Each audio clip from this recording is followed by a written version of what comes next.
quase chegando ao final, né? Quase. Mas grandes coisas o Senhor fez por nós, né? Por isso nós estamos alegres, gratas ao Senhor, por termos chegado até aqui. E eu tomei a liberdade, né? Perguntei para a Simone antes, falei, Simone, eu entendo a ideia da psicologização dos nossos dilemas, mas eu quero propor uma coisa um pouquinho diferente. É o mesmo assunto, mas tratado de uma forma um pouquinho diferente. Que é a ideia de tratar as nossas emoções de acordo com o que Deus trata. Então, em vez da gente tratar como o mundo trata, vamos entender as emoções e vamos tratar como Deus trata. Vamos redimir as nossas emoções. É por isso que eu vou trazer para vocês esta tarde a palestra de emoções redimidas. Primeira coisa, nós vamos entender o que são emoções. Esse é um assunto que está uma bagunça no mundo hoje em dia, né? E à medida que a gente vai conversando aqui, a gente vai pontuando um pouquinho dessas coisas, o que tem acontecido. Mas emoções, elas são agitações originadas no coração ou no nosso ser interior. A palavra emoção, ela vem do latim, emovere, significa colocar em movimento. E o seu significado compartilha a mesma origem da palavra motor, aquilo que põe em movimento ou serve para movimentar algo. Emoções são reações morais, psíquicas, físicas, diante de algum fato, situação, notícia ou pensamento, que faz com que o corpo expresse alterações respiratórias, circulatórias e até hormonais. Então, as emoções, elas provocam essas reações no nosso organismo, tá? Mas elas não são um fim em si mesmo. As emoções, elas são mais ou menos como a seguinte situação. Para quem dirige, você tem ali no seu carro um painel, mais ou menos como esse que eu coloquei aí no slide. Você tem um painel do seu carro. E no painel do carro tem um monte de luzinha. E se você é como eu, você não sabe o que significa nada disso, né? Amor, tem uma luz piscando. Qual é a luz, né? É assim que a gente vai aprendendo para que serve cada uma dessas luzes. E aí eu vou contar uma coisa. Logo que eu tirei carteira de motorista, eu dirigindo, e uma luzinha lá acesa, a luzinha acesa, e não sabia o que era aquilo. Eu fui perguntar para o meu pai o que era.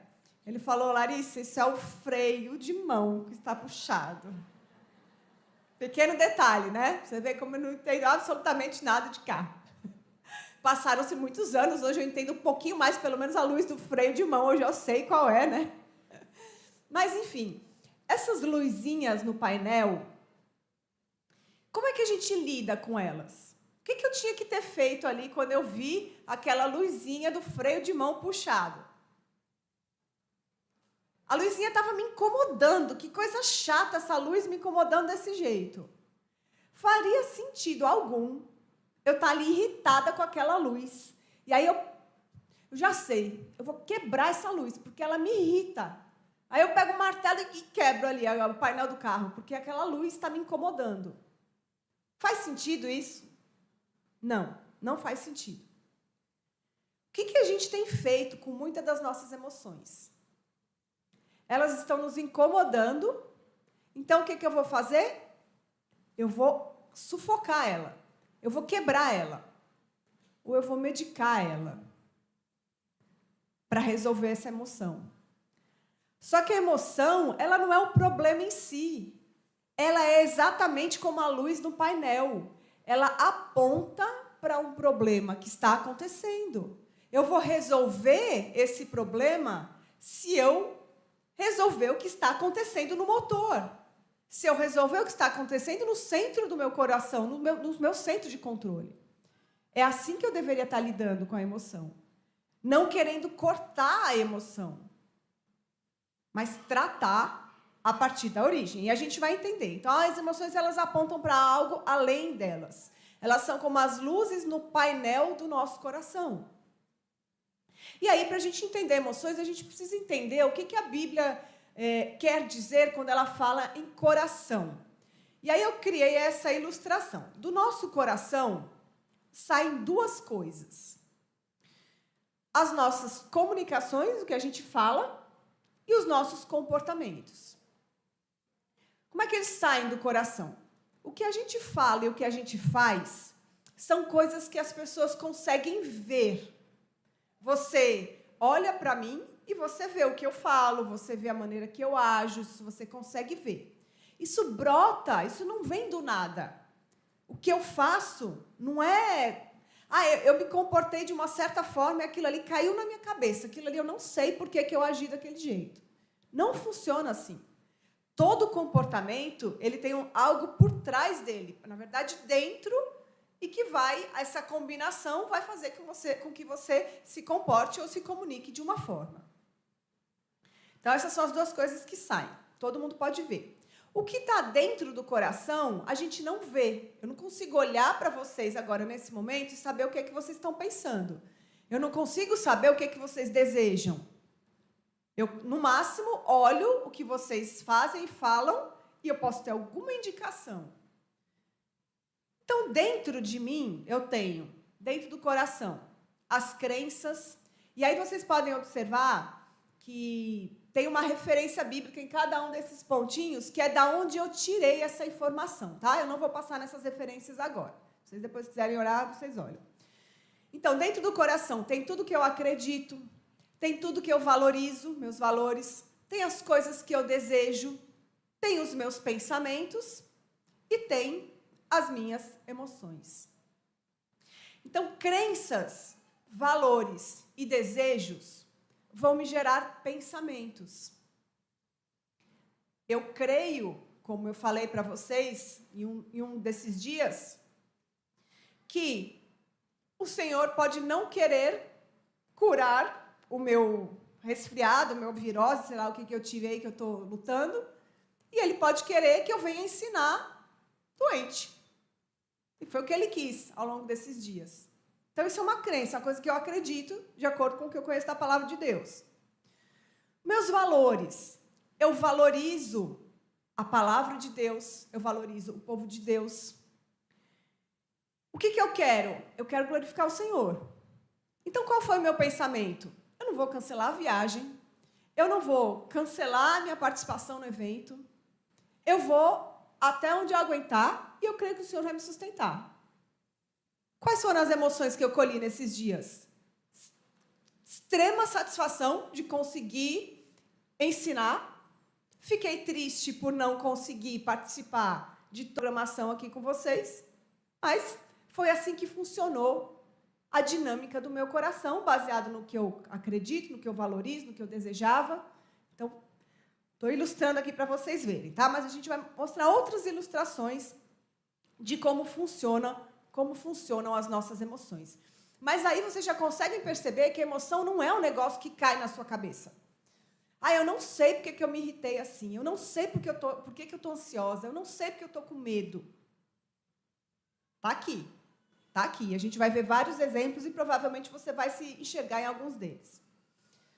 Emoções são más? Emoções são doenças? Deus tem emoções. E aí a gente já começa a entender que se Deus tem emoções, emoções não são más em si mesmas. São doenças? Deus fica doente? Não. Em si, não são doenças. Existem doenças que mexem com as nossas emoções. Mas emoções não são doenças. Se elas não são doenças, a solução não é pegar o martelo e quebrar a luzinha piscando. Já falamos. Mas vamos ver as emoções de Deus. Ele sente prazer. Eis o meu servo, a quem sustento, o meu escolhido, em quem tenho prazer. Isaías 41:1. Ele sente indignação. Deus é o justo juiz. Deus que sente indignação todos os dias. Salmo 7:11. Ele sente compaixão. O Senhor responde: será que uma mulher pode se esquecer do filho que ainda mama, de maneira que não se compadeça do seu filho do seu ventre? mas ainda que esta viesse a se esquecer dele, eu, porém, não me esquecerei de você. Falando do povo de Israel. Isaías 49. Ele se entristece. Quantas vezes se rebelaram contra ele no deserto e nos lugares áridos lhe causaram tristeza. Ele sente ciúme. Ou vocês pensam que é em vão que a Escritura diz: é com ciúme que por nós anseia o Espírito que ele fez habitar em nós? Ele sente ódio. Os arrogantes não permanecerão na tua presença. Odeias todos os que praticam a iniquidade. Salmos 5 e 5. Jesus sentiu angústia. Estando angustiado, ele orou ainda mais intensamente. O seu suor era como gotas de sangue que caíam no chão. Jesus, prestes a receber o cálice da ira de Deus, receber a punição por todos os pecados de todos nós, ele se angustiou. Então, boas emoções, elas têm as características das emoções de Deus. A gente pode dizer que as nossas emoções são emoções boas quando elas têm a mesma característica das emoções de Deus. O que Deus valoriza? A gente não viu naquele desenho do coração que as emoções elas vão estar relacionadas ao que eu acredito, o que eu valorizo e o que eu desejo? Então, eu preciso entender o que Deus valoriza, o que Deus deseja. Porque eu vou saber que as minhas emoções elas vão estar ok se elas estiverem de acordo com a mesma maneira que Deus tem as suas emoções. E dentro do nosso coração, as duas coisas que mais impulsionam tudo que a gente faz são as coisas que a gente acredita e as coisas que a gente deseja. Eu falei em uma das palestras aqui que a gente faz o que faz porque a gente quer o que a gente quer. Nossos desejos impulsionam demais o que a gente faz. Então, vamos lá. O que Deus valoriza? Deus valoriza o seu filho. Então, uma voz do céu disse: este é o meu filho amado, em quem tenho prazer. Deus valoriza o seu povo. Como o noivo se regozija com a noiva, assim o seu Deus se regozija com você. Isaías 62, 5. Deus valoriza o seu plano redentor. Em amor nos predestinou para sermos adotados como filhos, por meio de Jesus Cristo, conforme o bom propósito da sua vontade. Deus valoriza mansidão, humildade, um espírito manso e tranquilo que é de grande valor diante de Deus. Quando ele fala da beleza das mulheres, como elas deveriam ser. E o que Deus deseja? A sua glória. Eu sou o Senhor, este é o meu nome, não darei a mais ninguém a minha glória, nem a minha honra a imagens de esculturas. Isaías 42, 8. Deus deseja justiça, misericórdia, humildade. Miqueias 6 e 8. Ele já mostrou a você o que é bom e o que o Senhor pede de você, que pratique a justiça, ame a misericórdia e ande humildemente com o seu Deus. Deus deseja a santificação do seu povo. Pois a vontade de Deus é a santificação de vocês, que se abstenham da imoralidade sexual. 1 Tessalonicenses 4 e 3. Então, o que há de errado com as nossas emoções? Olha lá, o coraçãozinho novamente. E aí, a gente já viu essa figurinha em outra palestra, né? O trono do nosso coração. Esse trono, ele deveria ter o Senhor habitando. Mas o grande desafio é que a gente, a todo momento, quer escalar esse trono e sentar ali. Esse é o grande problema que nós temos. Imagine aí, se eu contei o meu exemplo, né, no começo, mas imagina se, diante dessa situação que eu contei, que eu estou passando, se a minha crença fosse de que eu não posso eu não posso ficar doente. Não posso.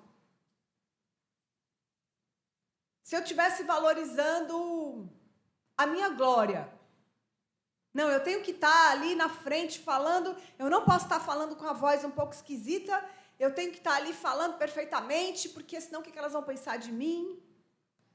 Se o meu desejo fosse ser glorificada, exaltada, como provavelmente estariam as minhas emoções nesse momento?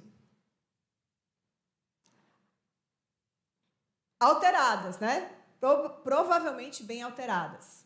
Isso aconteceria se eu estivesse ali sentada no trono do meu coração, nesse momento. Não estou dizendo que eu alcancei a perfeição, estou longe disso. Estou compartilhando uma pequena vitória. Mas tenho lutas como todas vocês. Mas vamos ver algumas emoções específicas que a Bíblia nos relata e como que a gente coloca aí nessa dinâmica do coração. Como é que isso funciona? Por exemplo, medo e ansiedade. O relato de Gênesis 3, depois que Adão e Eva comeram do fruto e os olhos deles se abriram.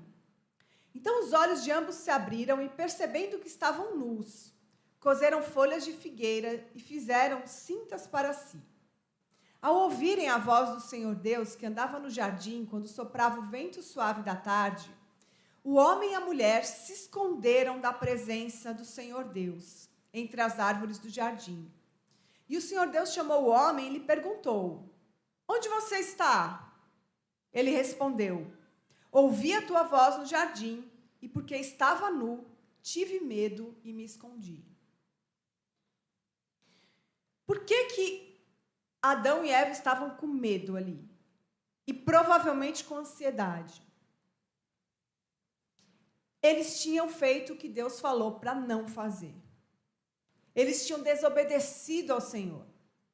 A consciência deles, que tinha sido treinada pela palavra do Senhor, estava pesando. E aí eles estavam com medo. Eles estavam ansiosos, porque eles sabiam que tinham feito coisas erradas. Mas olhando para essa questão dos valores e dos desejos deles, a gente tem isso de uma forma muito clara.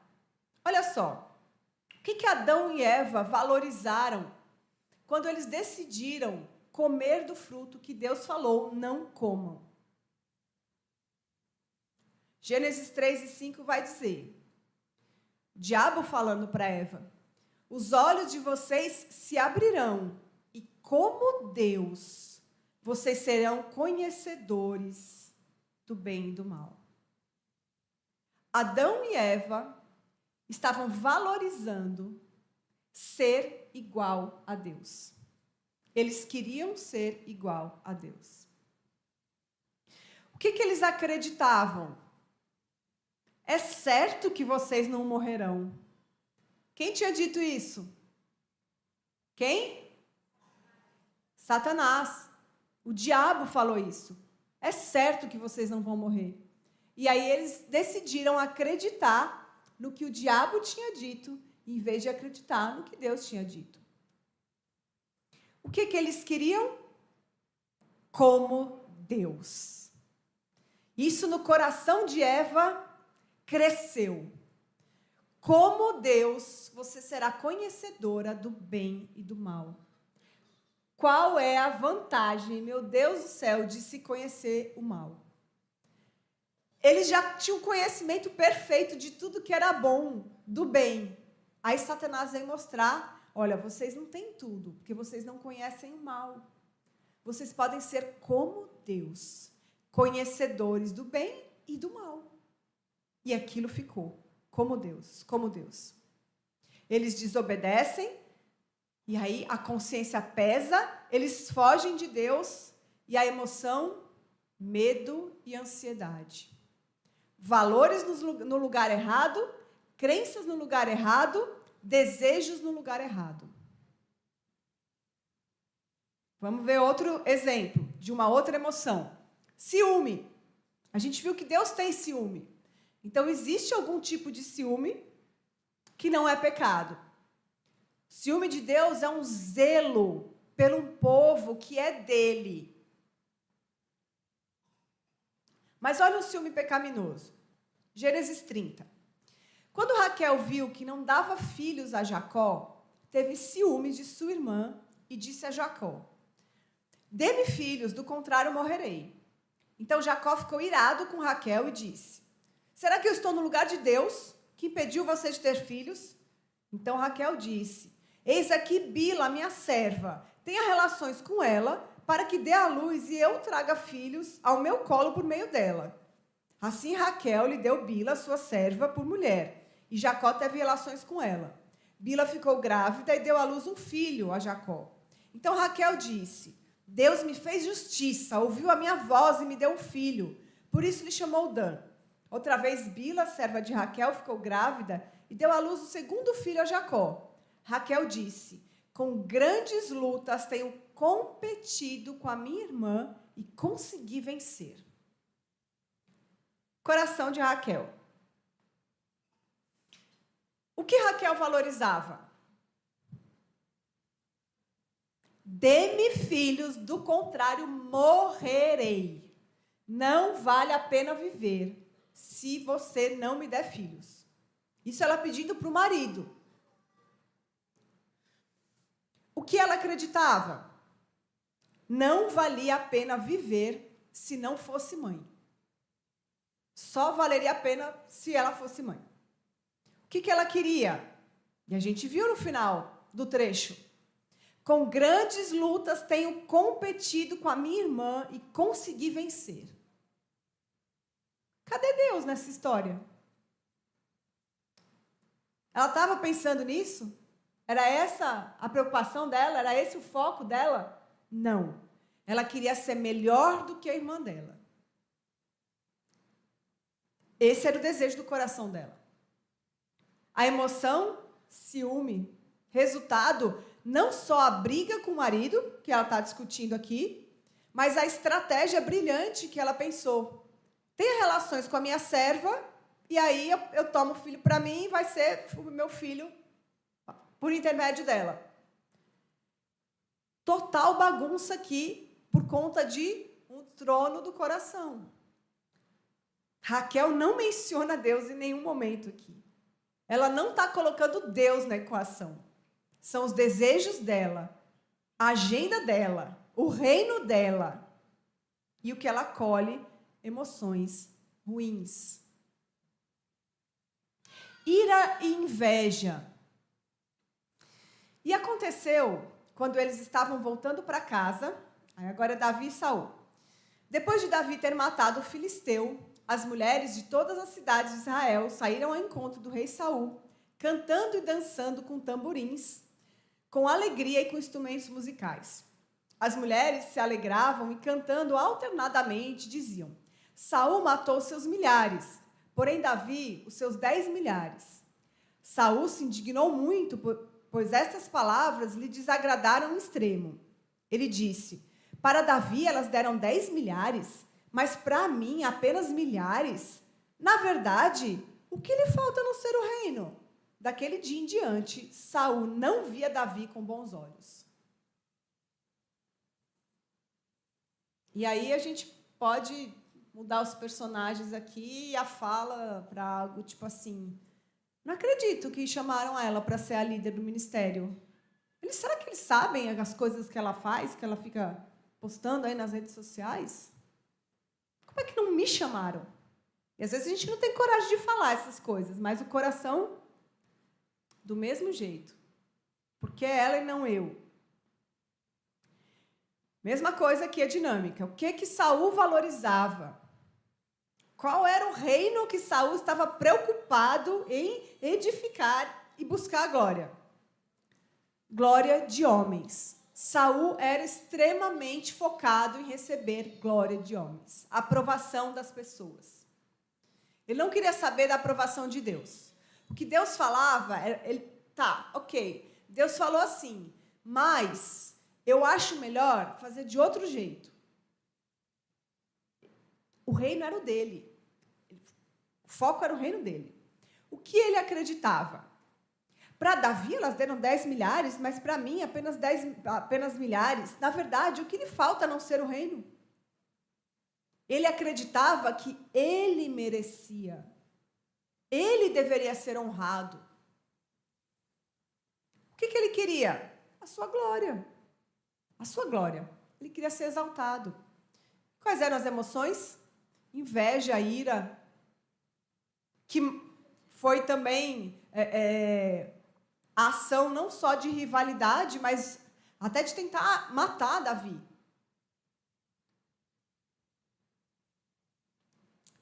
A Bíblia nos fala de 2 tipos de coração. Pensando nessas emoções dessa forma, ela nos fala de 2 tipos de coração. Está em Jeremias 17, dos versos 5 a 8. Assim diz o Senhor: maldito aquele que confia no ser humano. E aí, quando a Bíblia fala maldito aquele que confia no ser humano, nesse trecho, não está falando que você é maldito quando você confia nas outras pessoas. Não é isso que esse trecho está falando. Olha só, maldito aquele que confia no ser humano, que faz da carne mortal o seu braço, e cujo coração se desvia do Senhor. Então, maldito é aquele que confia em si mesmo, que acha que a força do seu braço é que consegue as coisas. O que acontece com essa pessoa? Porque ele será como um arbusto solitário no deserto. Um arbusto solitário no deserto dá frutos. Tem alguém aí? Um arbusto solitário no deserto dá frutos? Não. Não tem fruto de arbusto solitário no deserto. Então, a pessoa que confia em si mesmo, está centrada em si mesmo, ela é uma pessoa que não gera frutos. Só que não é só isso. E não verá quando vier o bem. Pelo contrário, morará nos lugares secos do deserto, na terra salgada e inabitável. A pessoa centrada nela mesma, além dela não dar frutos, ela perde a capacidade de perceber quando o Senhor a abençoa. Ela não reconhece. Ela está sempre murmurando, reclamando, achando ruim, porque ela não vê o que Deus faz de bom para ela. Ela está tão focada no reino dela que ela não percebe Deus agindo quando as coisas não acontecem de acordo com a agenda dela. Ela não vê. Às vezes a gente passa por situações, né, um exemplo aqui. Você chega para uma viagem, você vai fazer uma viagem, e você chega lá no balcão para embarcar, e aí você vê que você esqueceu o seu documento. E você chega lá no aeroporto, você mora longe, às vezes você ali demora 1 hora até chegar no aeroporto, ou seja, um trajeto distante. Quando você está para fazer o check-in, já é perto do horário, e você chega lá e se dá conta, não estou com meu documento aqui. E aí você enlouquece, e, meu Deus do céu, e agora? Vou perder esse voo. E, Senhor, o que vai ser de mim? Vou perder esse voo. E você briga com a moça da companhia aérea, que ela tem que fazer alguma coisa por você. A culpa é sua, mas você briga com a moça da companhia aérea, né? Que ela tem que dar um jeito, porque você tem que embarcar, porque é o seu voo, você tem que ir, não sei o que, tal. Até que a pessoa fala, não tem jeito, e você perde aquele voo. E aí, depois de brigar, de passar vergonha, de dar um mau testemunho, aí você se conforma e começa a pensar assim, não, eu acho que é isso mesmo, porque Deus está me livrando, esse avião vai cair. Esse avião vai cair e não era para eu ir. É isso que está acontecendo. E aí você meio que se consola ali com essa ladainha, né? É isso, o Senhor está me dando um livramento. Isso é o seu reino ou é o reino de Deus? E aí aí passa um tempo, você fica sabendo que o voo chegou no lugar, as pessoas chegaram, só você não foi. Uai, o avião não caiu? Então o Senhor estava querendo me livrar de quê? gente pensa assim, gente, a gente ainda está no nosso reino. O mundo, ele não gira ao redor da gente. Às vezes, o que o Senhor está querendo fazer não tem nada a ver com te livrar de um acidente de avião. Ele está querendo trabalhar o seu coração e te mostrar que as coisas não acontecem quando e como você quer. Às vezes, o que Ele quer te mostrar, o que Ele quer te ensinar, o que Ele quer que você faça, é que você glorifique o nome dEle quando as coisas não saem do seu jeito. O que Ele quer é que, muitas vezes, é que você demonstre para aquela atendente da companhia aérea graça, porque a culpa não é dela, é sua que esqueceu o documento. Às vezes Deus está te ensinando tantas coisas, mas você não vê. Por quê? Porque você está focada no seu reino. Você não está prestando atenção que o Senhor está te moldando com as lutas e as dificuldades. E é o que Jeremias está dizendo aqui. Ele não verá quando vier o bem. E o bem do Senhor, ele é diferente do nosso bem. Existe um versículo nas Escrituras que ele é muito mal aplicado, que é Romanos 8, 28, que diz que todas as coisas cooperam para o bem daqueles que amam a Deus. Porque o versículo 28, ele não encerra a ideia nele. A ideia encerra no 29, que vai dizer o que é esse bem. Que porquanto todos aqueles que Deus chamou, ele predestinou para serem a imagem do seu Filho. O que significa, então, que Deus usa todas as coisas para o nosso bem? Deus usa todas as coisas para nos moldar ao caráter de Cristo. Romanos 8, 28 não é o vai dar certo gospel, como a gente muitas vezes usa. Às vezes, o Romanos 8, 28 e 29 vai ser o voo que você perdeu. E que o avião não caiu. E que simplesmente você estava errada porque não levou o documento. O Senhor está trabalhando na nossa vida quando as coisas não acontecem do jeito que a gente queria. E quando a gente está focada na gente mesma, a força do nosso braço, não verá quando vier o bem. Pelo contrário, morará nos lugares secos do deserto, na terra salgada e inabitável. Mas aí tem um outro coração que Jeremias vai descrever aqui. Bendito aquele que confia no Senhor e cuja esperança é o Senhor, porque ele é como uma árvore plantada junto às águas, que estende as suas raízes para o ribeiro. Então, uma árvore plantada junto às águas, ela gera frutos? Sim, ela gera frutos. Ela está sendo ali alimentada, então ela produz frutos. E não é só isso, assim como o coração focado em si mesmo não é simplesmente que não dá fruto, o coração cujo o centro é o Senhor, além de dar frutos, acontecem outras coisas, E não receia quando vem o calor, porque as suas folhas permanecem verdes, e no ano da seca não se perturba nem deixa de dar frutos. Quando o nosso coração está no lugar certo, focado no Senhor, além da gente dar frutos, quando as coisas ruins acontecem, a gente não se desespera. A gente não se abala. Não significa que a gente não fica triste. Não significa que às vezes a gente não tem medo. Ficar triste e ficar com medo pode ser muito útil para a gente. A gente não deveria querer acabar com essas emoções com a história de ir lá no martelo quebrar a luz. A gente tem que entender o que Deus está querendo fazer na nossa vida quando Ele traz essas emoções. Paulo vai dizer aos coríntios que ele ficou alegre por eles terem se entristecido, porque a tristeza, segundo Deus, leva ao arrependimento para a salvação. Então, emoções boas e ruins para Deus, elas são totalmente diferentes do que elas são para o mundo. Se você chegar para alguém que trabalha com a teoria humanista e falar que você está triste há muito tempo, ela vai querer ali te dar alguma coisa para acabar imediatamente com aquela tristeza. Muitas vezes sem nem conhecer a sua vida.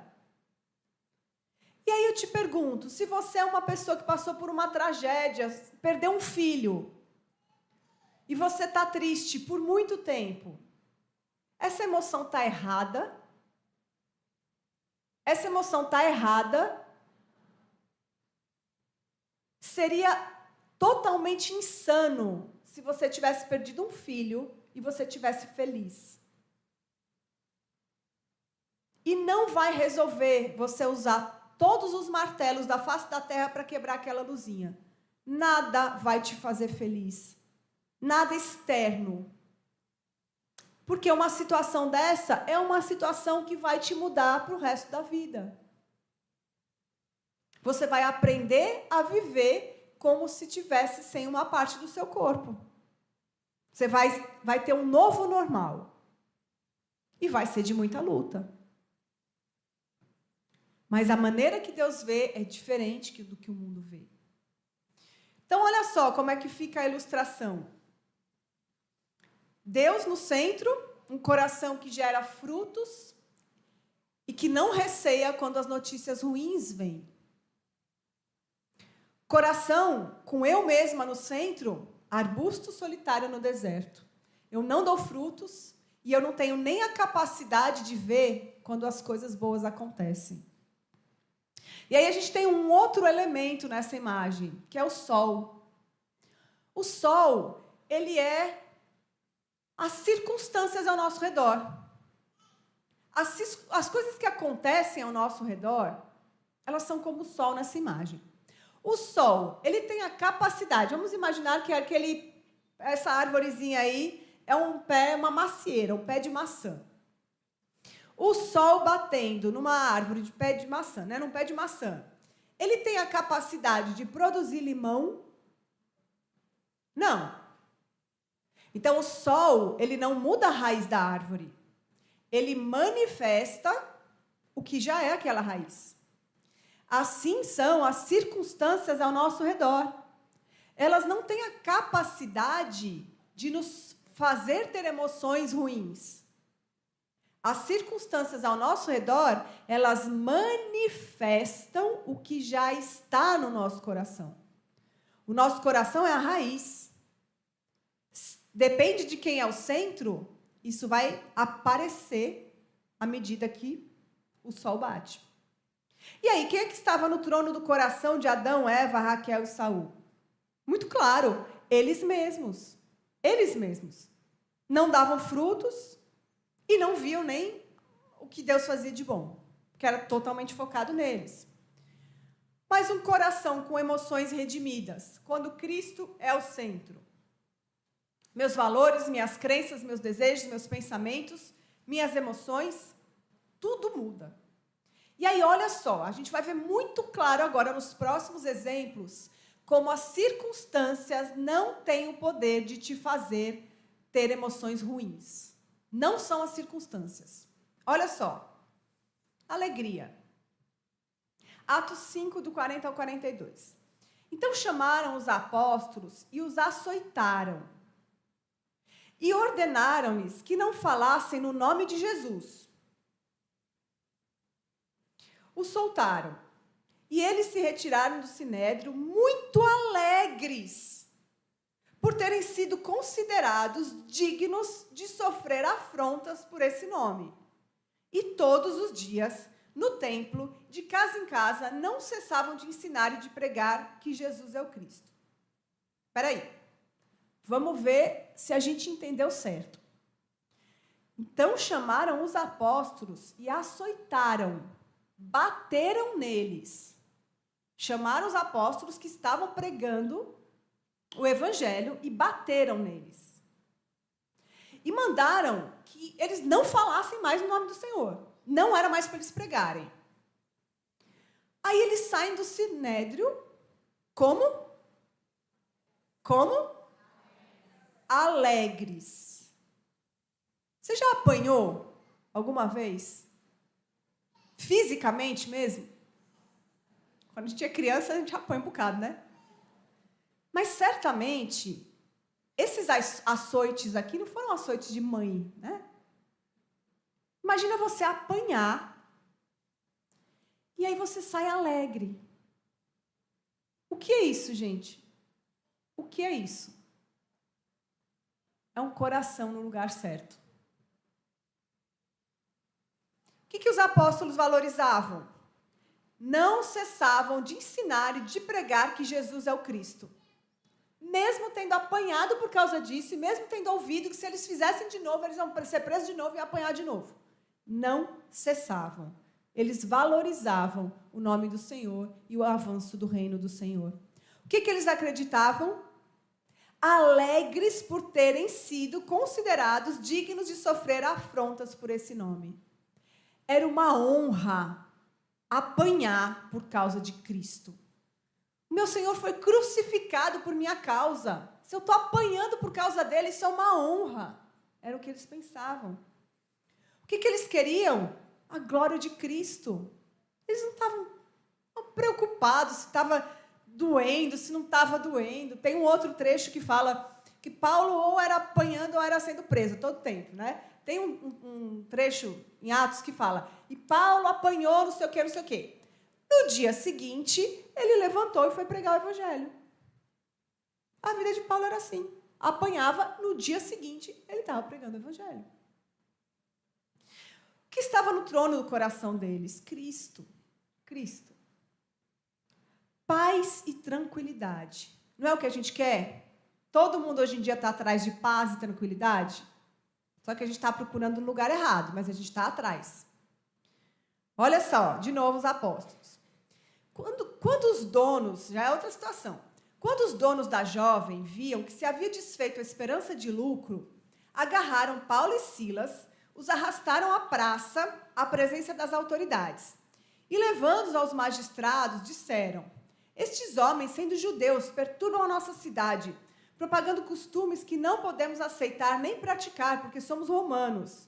Então a multidão se levantou unida contra eles e os magistrados rasgaram-lhe as roupas, mandaram açoitá-los com varas. E depois de lhe darem muitos açoites, os lançaram na prisão, ordenando ao carcereiro que os guardassem com toda a segurança. Este, recebendo tal ordem, levou-os para o cárcere interior e prendeu os pés deles no tronco. Por volta da meia-noite, Paulo e Silas oravam e cantavam louvores a Deus. E os demais companheiros de prisão escutavam. A situação aqui ficou pior. Foram humilhados na frente de todo mundo, apanharam de vara, foram presos, foram amarrados. E o que sai do coração desses apóstolos, minha gente? Oração e louvor ao Senhor. Paz e tranquilidade. Mesmo em meio a grandes lutas. Coisas que provavelmente nós nunca passamos e nunca vamos passar. Mas o coração deles estava no lugar certo. O que eles valorizavam? A obra de Deus. O que eles acreditavam? Que Deus estava no controle, que morrer era lucro, que sofrer por Cristo era privilégio. O que eles queriam? A glória de Cristo. Quem estava no trono do coração deles? Cristo. Cristo. Viver é Cristo. Morrer é lucro. Viver é Cristo. O que está errado, então, com as nossas emoções? Qual é o problema das nossas emoções? É esse aqui. Estamos vivendo no reino errado. E aí, eu imagino que tenha ficado muito claro que a gente tem vivido mais no reino dos celulares do que no reino da palavra de Deus. O uso de celulares, de redes sociais, esse tipo de coisa, tem aumentado absurdamente as pessoas com ansiedade. Vivendo no reino errado. Buscando glória de homens. E aí, como é que a gente pode ter emoções saudáveis, emoções santas? Teremos emoções santas à medida que valorizamos as coisas que Deus valoriza. O coração que deseja o que Deus deseja experimenta emoções que glorificam o nome de Deus. Como é que a gente redime as nossas emoções, então? Primeiro, tente identificar o que você está sentindo. Não comece pelo desespero. Porque às vezes você começa logo pelo desespero. Ai, meu Deus, eu estou aqui um aperto do coração. Ou então eu estou muito triste, já faz muitos dias. Isso aqui. Calma, o que você está sentindo? Que emoção é essa? Você está com medo? Você está ansiosa? Você está com inveja? Acho que inveja é um dos pecados que a gente mais reluta em aceitar que a gente tem. Você vê em todo mundo, você só não reconhece que você também sente. E às vezes você está ali acabada por dentro e nada mais é do que inveja do que você acabou de ver nas redes sociais. Inveja de uma viagem, inveja de um corpo, de uma beleza, inveja de filhos, inveja... A lista aí é interminável. Mas identifique, que emoção é essa? O que eu estou sentindo? Por que eu estou sentindo isso? E esse exercício que eu estou trazendo aqui para vocês, gente, é o que eu faço comigo. Porque, às vezes, essa loucura que a gente vive, né, de a vida real e, ao mesmo tempo, 150 conversas abertas e 1000 coisas acontecendo, às vezes eu estou ali de boa, estou bem, tranquila, aí eu vejo alguma coisa, começo a sentir mal, e aí aquele sentimento vai me acompanhando o dia inteiro, e tem uma hora que eu não sei por que eu estou sentindo aquilo. E aí eu paro e penso, o que é que eu estou sentindo? Ah, eu estou sentindo raiva. Por que eu estou com raiva? Eu estou com raiva porque eu vi uma foto de um chá da tarde, tinha todas as mulheres da minha igreja, eu procurei em todas as conversas do meu WhatsApp e realmente eu não fui convidada. E aí eu passo o dia inteiro com um negócio ruim dentro de mim, porque eu não fui convidada para o negócio. Então, identifique e o porquê. Como que eu estou reagindo ao que fizeram comigo? Eu estou reagindo como alguém que eu merecia aquilo, mas não me deram. O que eu estou querendo? O que eu estou valorizando? O que a Bíblia fala sobre isso? Como eu vou agir agora para honrar a Deus? Porque eu não estou honrando o Senhor com esse sentimento. E depois que eu mudei meus pensamentos e ações, o que eu estou sentindo agora? E aqui cabe, com certeza, né, ali entre os 5 e os 6, o joelhinho no chão. Senhor, e aí a oração vai ser de acordo com o que estiver acontecendo com você. Senhor, eu não consigo identificar o que está acontecendo. Eu estou sentindo essa tristeza, eu não sei o que é. Me mostra. Por que eu estou assim? Eu estou insatisfeita com o quê? Eu estou querendo coisas que o Senhor não quer para mim, que o Senhor não me deu?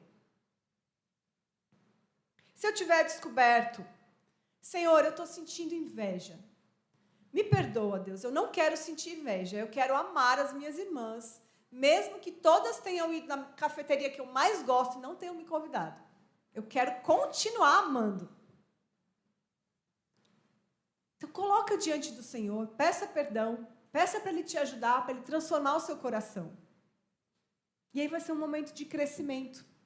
Vai ser um momento onde todas as coisas cooperam para o bem daqueles que amam a Deus. Qual o propósito disso? Que a gente cresça em semelhança a Cristo. Então, a gente pode redimir as nossas emoções dessa forma. Ok, mulheres piedosas? Amém? Muito bem, vamos orar. Santo Deus, obrigada, Deus, por mais esse tempo meditando na sua palavra, meditando nos exemplos que nós temos de emoções e aprendendo, Deus, como a gente pode lidar com as nossas emoções, indo para o Senhor, indo para a sua palavra.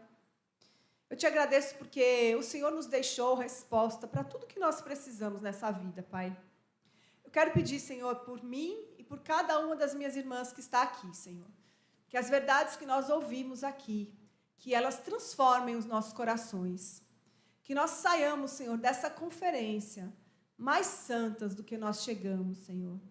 Nos ajuda não somente a termos vidas transformadas, mas também sermos agentes de transformação ao nosso redor, Deus. Temos recebido tantas coisas do Senhor, que essas coisas não fiquem somente para nós, que a gente possa multiplicar tudo que a gente viu aqui, para que o seu nome seja honrado e glorificado na nossa vida, Pai. É o que eu te peço e agradeço em nome de Jesus. Amém.